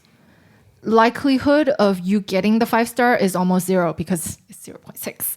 And so for this first 70 something odd pulls, you wouldn't get your 5-star. And then it hits around 74th pull where the probability increases. So that's the system taking pity on you. Like you tried this 73 times, like you're going to get a better chance. Okay. But it's still a small percentage, right? So it's only by the 90th pull, so 90 times 160 Primo Gems is when you can guarantee that probability of 0.6 shoots up to 100%, meaning you're going to get your guy or girl, mostly girls. And so in that's how much you would need, right? So 90 times 160, that's how much Primo Gems you need to get that 5-star character that you want. There's also another mechanism called 50-50, which I won't go into detail, but basically it doubles the chances of you getting that specific character. Oh. That's how much pulls they have to do. But isn't that like cheating though? It's not. It's like an official gaming mechanism. Oh. So there's kind of like, I guess, 2 5-star characters. There's a standard one and there's the 3-week special one. Interesting. So you get every 90 pulls, you get 50-50. To draw the engagement high Yes. for the game. Yes. Right. So if you want it guaranteed, that's like 28,800 Primo Gems. Every patch that they release, if you're a free-to-play player, it's like you get 60 pulls-ish on average. So that's how they get you. That's how they gacha you. I can imagine all the, like the nerdy kids just doing the hard math behind this and see, like, when can I get my favorite character? I need to do more pulls. It's like if you were betting that the next release has your favorite character, then you save your gems. And then if not, then because the characters doesn't come back that often because they rotate in and out and there's so many. Yeah. So there's a lot of strategies. There's also a lot of hate because there's people who can get the character on their second pull and there's people who get the character on their 179th pull. It would need a math major to design this. Yeah, I'm glad they have one. Is that glad they have mathematical capabilities. Mathematical talent as an engineer. By the end of Genshin Impact, company took off, making a lot of money. All of our otakus now, whether it's Hai, Brother Wei, or Yuhao, they're all well listed on the China billionaire list. And you might be wondering where they're spending all of the money that they have made. I did separate it into a few chunks. The first one, obviously, gaming. More games that they want to design. They have Honkai Star Rail that they have already launched. And in 2024, they launched another game called Zenless Zone Zero. 2025, they announced 2 other games, which is Honkai Nexus Anima and Petite Planet, which is very much like Animal Crossing. Oh, okay. It's a very cute game. They're actually in very different segment of the business. Because Honkai Star Rail is still RPG, but it's like turn-based RPG. Zenless Zone Zero is urban fantasy action RPG. There's more like action. Yeah. And then Nexus Anima is, what I'm getting is a creature collector game. I don't know what that means, but that sounds really cute. It's like Pokemon Go kind of thing. I have no idea. I'm just guessing. And Petite Planet is Animal Crossing like. It's a life simulation game. Okay. So very different from very their different genres. Yeah. So diversifying the portfolio even more. And some games make it to the announcement. Some games doesn't make it, but also spend quite a lot of money, like the one that we both touched upon yesterday, which is they do have a project called Project Shanghai, which started off in 2019 and disbanded in 2022. It was a super ambitious AAA GTA-like cyberpunk-esque open world action game, which is very, very different. That's a long description. Than the game that they had developed before. And it requires a lot more extensive efforts. And it was inspired by the Grand Theft Auto.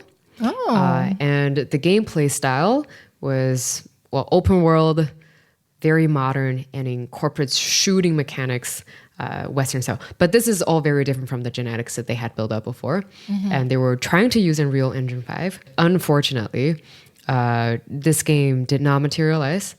By the end of 2022, Cai thinks that, and not just thinking, but he played the game demo and he was not happy with the demo that he was playing. And let's just imagine a few scenarios, and it was also listed in some of the limited news articles that was listed, because Cai want A-grade animation. And when the animation runs on a really great engine, it cannot be run on mobile phones. And the AI development back then wasn't as good and matching his expectation. No one in the company have experienced this type of game development yet, despite that they have hired expensive talents from other gaming companies, but the group of people still can't pull it off. And Yuhao was taking charge, allegedly, for this project. And after the termination of this project, Yuhao then shifted his focus back onto projects that were running in China, which is Star Rail and ZZZ. One interesting parallel, in time, which I have to mention our previous episode again, Black Myth Wukong was starting to develop in 2018, and it was launched in 2024. So had miHoYo finished Project Shanghai, maybe it would have come out at around the same time. And then they were all competing in the same segment, which is AAA, PC PC type gaming. of games. Yeah, PC console type of gaming. So Wukong should think that they, I guess if they cut the project, it must mean they haven't reached the quality that they want. Right. They are working on something now that is an Unreal 5 engine developed AAA type open world game. It's called Varsapura. Yeah. And it's interestingly, so far, the graphics that we saw that's released on the internet, it looks like Singapore. So instead of Project Shanghai, it's Project Singapore. And like it's funny because Singapura, I don't know, Varsapura.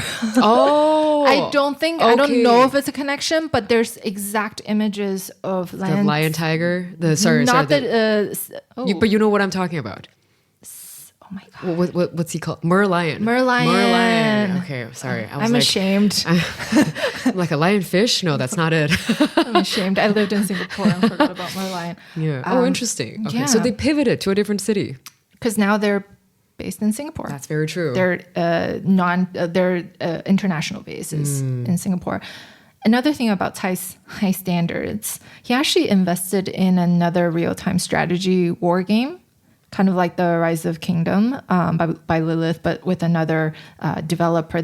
He actually hired that entire team to develop that game within miHoYo. And when he hired the team, he said, I will give you, I think he ended up giving them 100 million Chinese yuan. Oh, just 100 million. Just 100 million.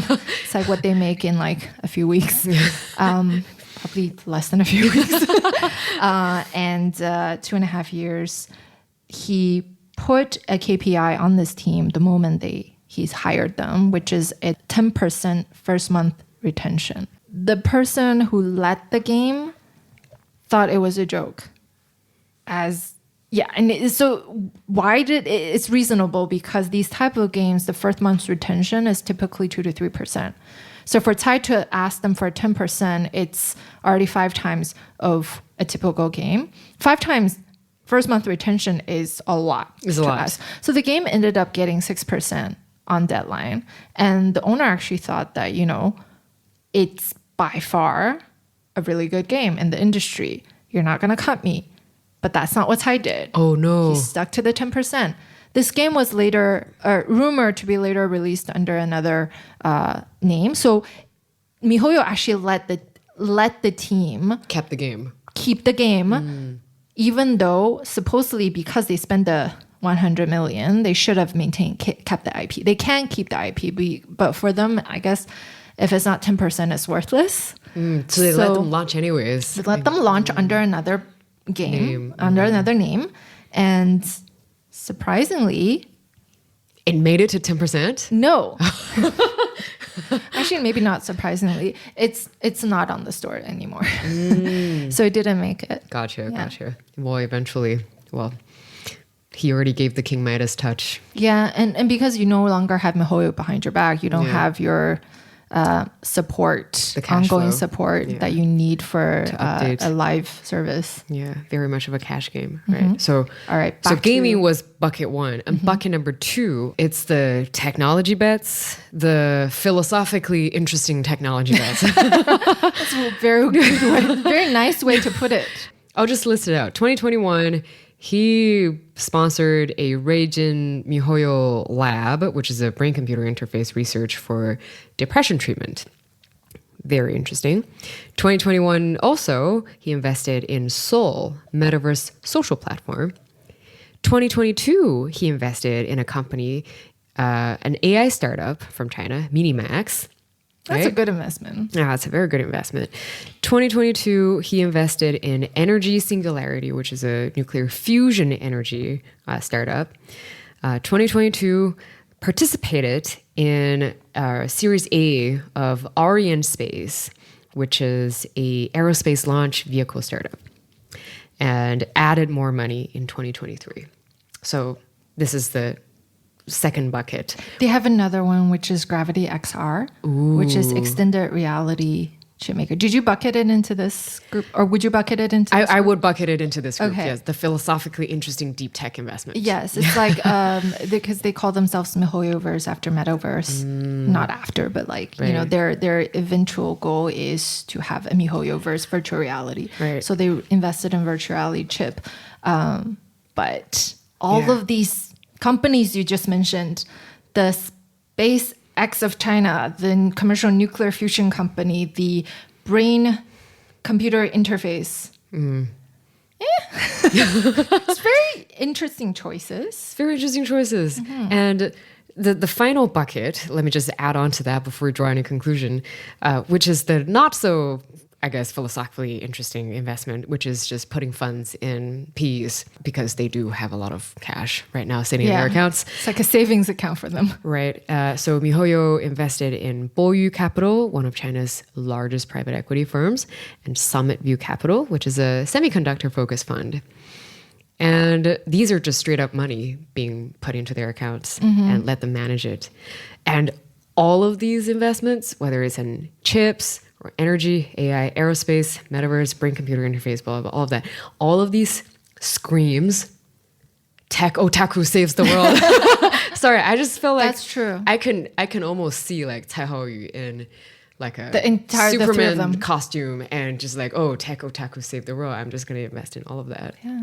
Yeah. It's actually what Elon Musk would have invested in, but Like it's up to who do you trust?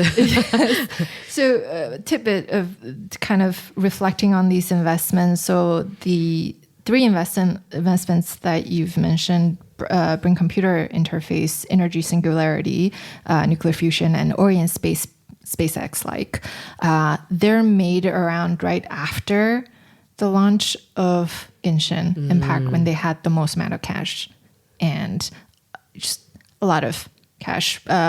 So 5 years later, Brother Wei went back to his alma mater, Shanghai Jiaotong University, and had a meeting, one-on-many meeting with the students where he tried to like give away his wisdom. Choir. Yes.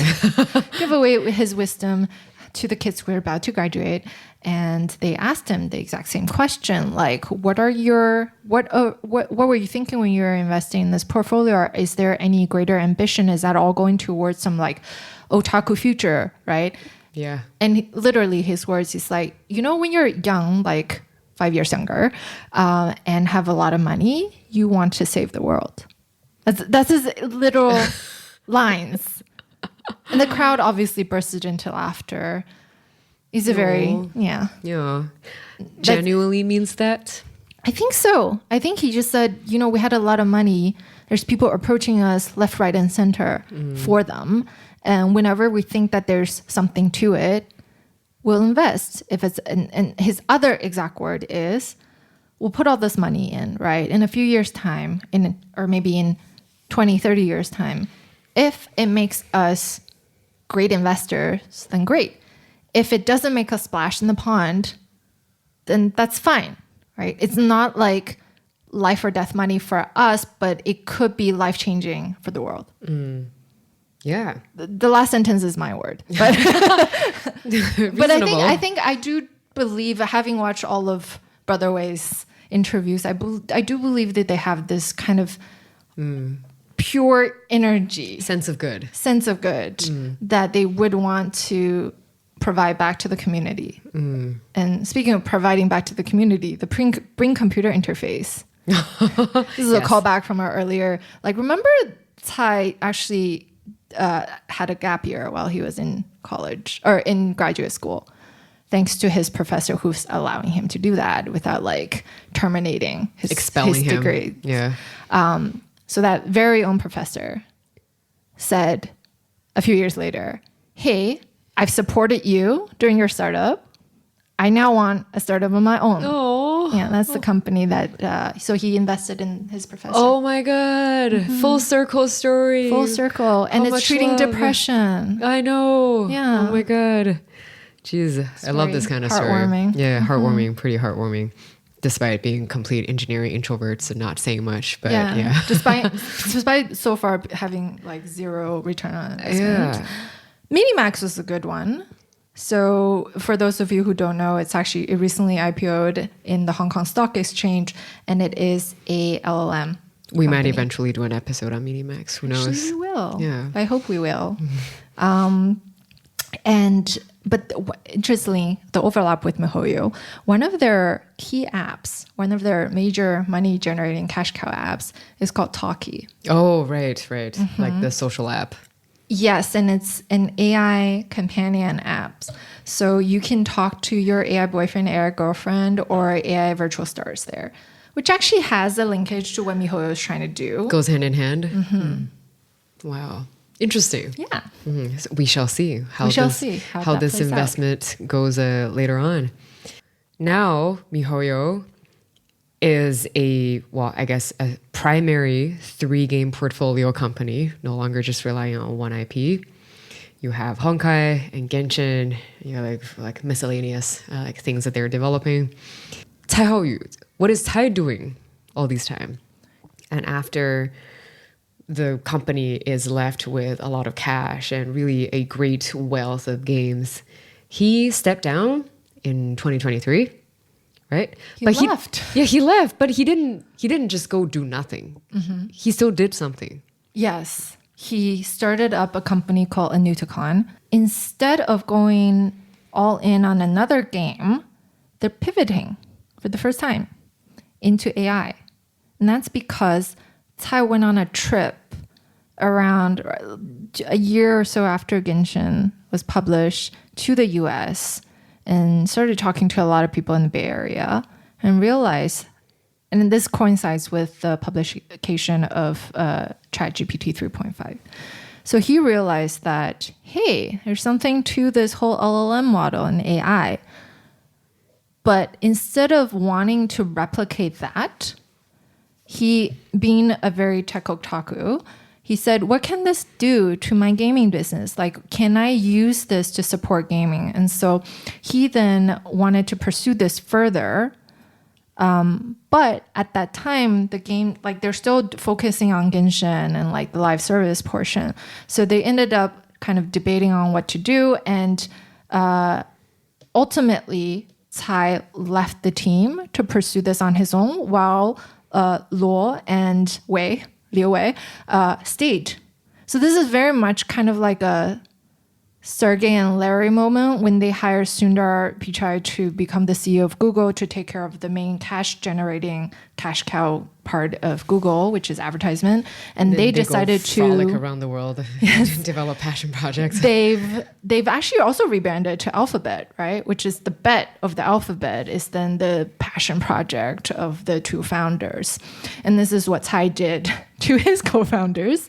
But to the very open admiration of Liyue when he is interviewed and people ask him like, oh, what's going on are you guys splitting up? Is there kind of a founders like... Are you fighting? Is that a 10-year itch where you got to like dump each other? And he's like, no.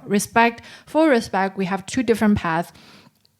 Brother Liyue actually said, we are getting into a 5,000 people size of a company, which with all companies that are growing to this size, there's kind of a corporate, I guess, a dilemma with becoming a big corporate, and there's a lot of corporate syndromes.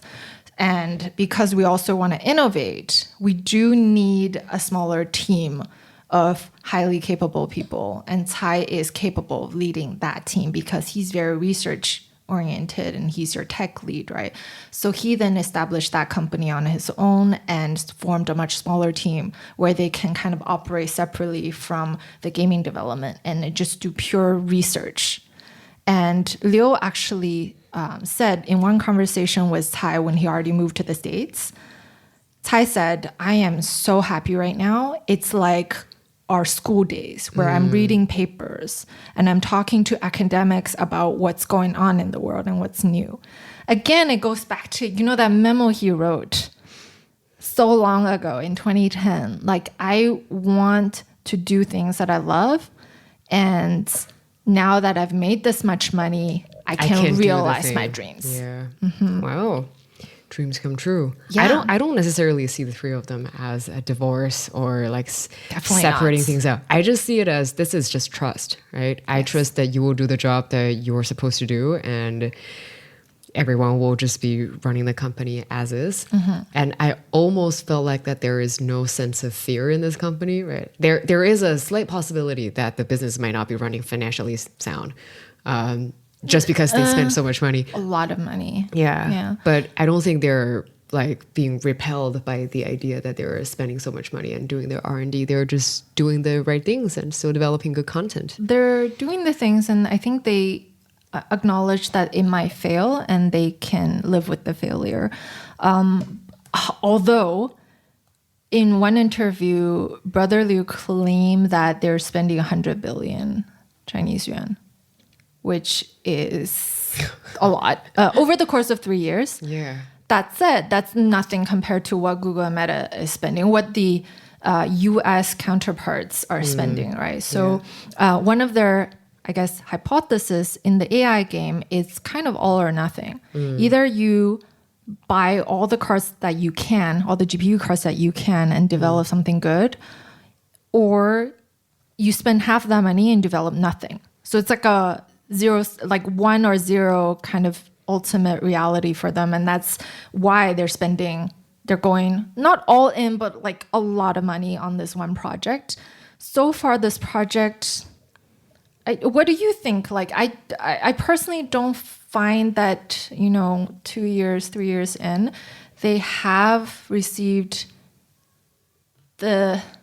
what you would see as a DeepSeek moment, right? Not yet. They did recently, 2 months ago, publish a paper which is called LPM, Large Performance Models, where they're obviously focused on how this AI trend could help gaming. So they were developing more visually, like they're not doing text-based. It's more like the full multimodal, like character, emotional development. Emotional development. Yeah. Underline.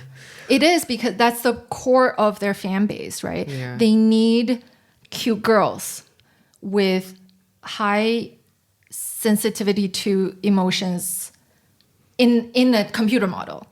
And so they spend a lot of money trying to tag kind of micro expressions, trying to, they actually hired, I'm not sure how many, but I actually looked up on LinkedIn. There's a team of 100 people tagging in-game storylines and like kind of facial expressions. The micro things. The micro expressions, because these are not data that's readily available. So they're creating that data set, hoping to benefit their games Can you later imagine on. that 100 people tagging people's face every day? Yeah, all over the world for $20 to $30 an hour. Employment opportunities, friends. Yes. Yeah, well, interesting. And if you're curious about what CAI Haoyu is working on these days, well, there is a game that you can download. Linda just showed me a demo of that game on her phone. I'm not very good at playing it. Yeah, it's how do you play that game even? The game itself is called The Whispers from the Star, where you will be basically having a conversation with this beautiful digital woman called Stella. And you can interact with it supposedly by talking.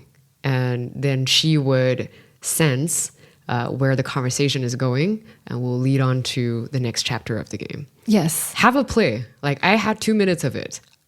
We were just joking around with Stella. I don't think we were playing that game. Seriously. I was trying for like 2 of the conversations. Yeah. But it's like, it's a truly AI native game where there is a storyline. So there is an ending to the story. I did have a sneak peek of the ending. There is an ending, but each player's interaction with the game is very different, because the conversation that Stella continues to have with you and your progression is all based on your input. So her output is all AI generated, or it's generated based on what you feed into it. So it's like prompt response. Yes. Yeah. And the developers of this game actually were interviewed by Stella on YouTube. I don't know how they created that video, but Stella interviewed them and asked them, like, how did you make me? It's kind of cute. And the developer said, we do have a rough storyline. We do put boundaries around you, but your response and even your micro facial expressions will differ based on your interpretation of the player. Wow, in the ideal world, who knows? Maybe in a couple of years, Stella will really answer to all of her emotional needs.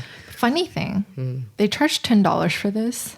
Like as a buy to play or in yes. buy to put, that's it? So it's like going back to Honkai 1, where you're like, pay for the game, which is surprising to me because I think this game, despite being, I'm sure they've put a lot of money into development with the modeling and everything. I thought this game, the purpose of this game is to collect data, right? From players, real-time emotions. But by charging so much for this game, the DAU is much lower than if you just put it out for free. So I'm not sure like what the decision is behind this. Or maybe it's a proof of, again, it's like Honkai 1, proof of concept. How many players do we get? We want to control the number of players because there's going to be streamers that talk to Stella on the internet and they're going to be cracking her. And they don't know what they're actually, they are trying to crack, but they don't know what the reaction is. So they want to limit the number of people by having this high threshold for purchase. Yeah. So I feel like this is just step number 1 of what's to come. Step number 1 of what's to come. Yeah. All right. So the final question that I wanted to ask you, as we always do. Why do you think miHoYo ascended? Or not? I think they've ascended as a gaming content developer. I have my doubts about their next steps, but I'm very supportive of their next step because I think they live true to a lot of passion that we had as teenagers or as school students in university, right? That somehow, this is really sad, but somehow we lost along the way because of so sucking corporate jobs. But they managed to maintain that even until this day because of their past success. And so despite all of their success, if you listen to any of their interviews or any of them talking, even today, they feel like university students. You sincerely believe that they are 3 tech otakus or 2 because we never heard from Liyue trying to save the world. Yeah. What's your view of them at this stage? I mean, if Tai is really good at writing manifestos and making that manifestos become a reality much later on, then his newest manifesto goes in 2030. I want to be making a massive virtual world where 1 billion people worldwide are willing to live and work in. The virtual reality. In the virtual reality that they created. In the HoYoverse, basically. In the HoYoverse that they created. Respect that dream. Because of miHoYo, I do think, and well, obviously for game science, I would say the same. They have uplifted the gaming quality of Chinese gaming companies by a lot. Yes. They have proved that these companies are capable of producing AAA or very high quality animated games. And to be able to update new game every 6 weeks proves that you have a lot of content and you have a lot of execution. You have orchestrated everything well and industrialized everything.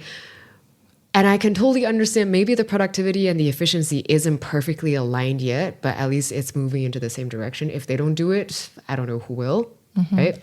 But actually, I feel like because of the success of not only Genshin Impact, but the 2 titles after it, a lot of the Chinese studios, not Tencent and NetEase, but a lot of the small to medium Chinese studios now they're empowered. It's almost like Genshin has done it, and so can we, right? We look up to them at the same time. We know that we now have the capabilities of becoming like first in the world. They might also actually be empowered by Tencent, but that's okay. Yes. That is totally okay. I think that's a great thing that we're pouring money and resources and talents into doing something like that.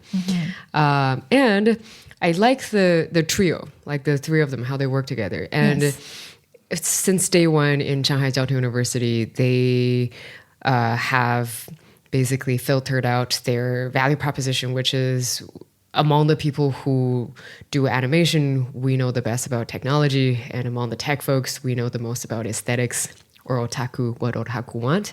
That still holds to be true. Right?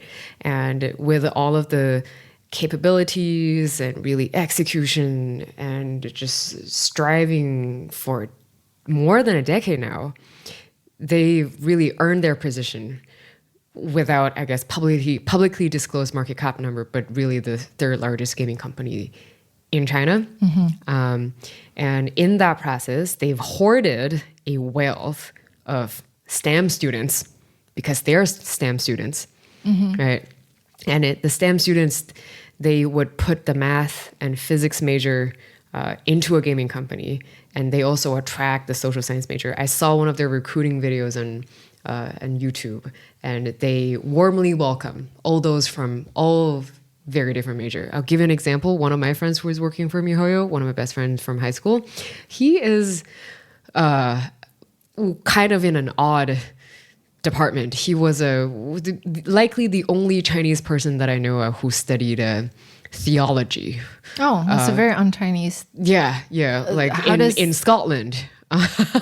And who came to work for miHoYo because they appreciated him as a talent. Yeah, and so I think they're hoarding a wealth of talents in STEM majors and other social science. And in their recruiting culture, they have a blood must flow spirit, which is for whatever new batch of talents that they've onboarded, you have to run a 6-week, very high pressure game jam. And there are a lot of video. Game jam? Yeah, game jam. Like hackathon? Hackathon, 6 week long, you crunch a game out. Wow. You talk about this, you That's really prototype it. fun. Yeah, and the rule goes, if a team completes the mini game smoothly and happily without any conflict in the 6 weeks, that time is completely wasted. So they want conflict. They want to see the soft skills and the hard skills. They want to see how you can crunch out under a lot of time pressure within 6 weeks. Just basically like how they were building back in the days. And then they will get a lot of real-time comment. You can see a bunch of those videos on Bilibili. I really do like their, I guess, philosophy to their employees or their culture. Yeah. The other thing was in their employee handbook, which is super cute. Recommend everyone to look it up. I think it's public. There's one thing called context, not control. And they operate under kind of a matrix structure. It's not like a tree branch organizational structure. So you're in small teams where kind of everyone talks to each other. And there's team leads, but not like bosses. And it's one flat area where the co-founders don't have office space. Right? So that's very cool. But it's also a very tough environment because they said, we only hire people who can produce, who can produce, but also who are otakus like us or who are passionate. Hardcore. You have to know, like, there's this one, I actually found this one recruiting JD, I guess, says you have to understand 98% of ACG memes. And deeply under 98% specifically. What are the 2% that's left off? It's like in case you miss out on something. Okay. And it's at least 98%. Okay. And you have to deeply understand the thought of otaku. You can act cute, or your online image must be that of a cute girl, even if you're actually a middle-aged man. It doesn't matter. My God. You have to be in the otaku uniform. Yes. And then the next point is being a cute girl in real life is also a plus. This is 2013 miHoYo, but the current miHoYo employee has switched. Handbook. Okay. There's this one segment which is they're not all rainbows and butterfly. Doesn't mean if you're an otaku, you can stay in this company because 1 in 4 employees who left the company are actually fired. This is the data that they gave out in their welcome handbook. We fire people. We fire people for not aligning with our culture, for stepping on the bottom, for stepping on like legal boundaries, that kind of stuff. Like you need to have a culture fit, right? And you do need to grow with the team, and you can't just be lazy and whatnot. So it's not it's not like, oh, we're going to make cute anime games. It's like a very highly productive organization. Yeah. Well-functional organization. Yeah, it's almost like joining a new country of like ACG fans. Otakus. Yeah, otakus. Yeah. Concerns? Concerns for the company, I think, is their AI investment, actually. I do believe that the direction that we're seeing is all going toward, or is all related to what they can put into their game. But at the same time, their concept is we do need to invest a lot, right? But you're also competing against tech giants who are investing in a lot more than you. So if it's actually a 0 or 1 game, are they positioned to win or lose it all? And if they do, because they're really lucky in that they never actually faced a down cycle. It's one game after another of success. They haven't dealt with, well, what if this AI thing doesn't really work, crunches and jams up on money, because Cai has already pivoted a couple of times with this project. He ended a couple of projects, just like with Project Shanghai. So, and it's been a few years, so we don't know for sure if this is going to where this is going. Right? It could be just a project that they ended up cutting after a few years. I have 2 concerns. One is how the revenue is doing, right? Fluctuates. They do spend a lot.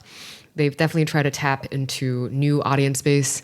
Oteme, which is the girls game, not the guys game. Yeah, we didn't talk about the one girls game is Tears of Themis, right? And that was on a complete new audience demography. But it was, comparing to Genshin Impact, it was making just a proportion of that. So it's not as explosive as Genshin Impact. And what are they going to do to make sure that the revenue still goes up or at least stable? And then the second one is a lot of these existing otaku gamers from wherever they're from in the world, it's the same group of people. Like miHoYo were to be launching new games, how do you stop from your new games cannibalizing the old ones, right? And maybe that is already happening. It was already happening. Right? Yeah, so with Honkai Star Rail. So how do you do audience expansion? Right? So maybe that's why they were expanding into different game genres, like the lighter ones, like not just the anime ones, but we want to do AAA, like GTA. So but all of these experiments, once again, goes back to the first point, takes money and you have to have a lot of revenue. So, yeah. But I'm not Tay, so I'm not worried about these. It's a great game company. Yeah. And it's since even though Genshin's revenue declined after the 4th year or 3rd year, Honkai and Zenless Zone Zero more than made up for the gap and a lot more. So they're still increasing their revenue on a year-over-year basis. I'm not worried about them running out of cash anytime soon. One last thing, which is kind of another Easter egg. You know the answer to this already, so you can just tell me. Yes. What is Brother Way's English name? Oh, oh my God. Okay. So yes, we talked about this yesterday, and my original account was Nicholas, because going back to the self-deprecating jokes and videos that he made, a lot of them, he quoted himself as Nicholas Dawege. It's a character in the game. It's a funny character. But Linda found a different account, which I think is a better version of that. Yes. So in his original corporate email, it says Forest. At miHoYo.com. I don't know if you can still email him, but you can try. Yeah. But that's his name, Forest, Forrest Gump. Forrest Gump.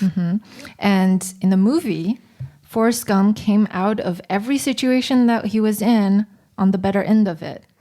So I sincerely hope, because I really love their energy, that miHoYo comes out of every bet that they enter at the better end of it. And with that, I think this will be a perfect time for us to wrap this episode, and we will probably go watch some anime after this. And let's go. Hope you like it. And if you have any questions or comments, please leave it in the comment section, and we shall see you in the next episode. Goodbye, everyone. Thank you for listening. Goodbye.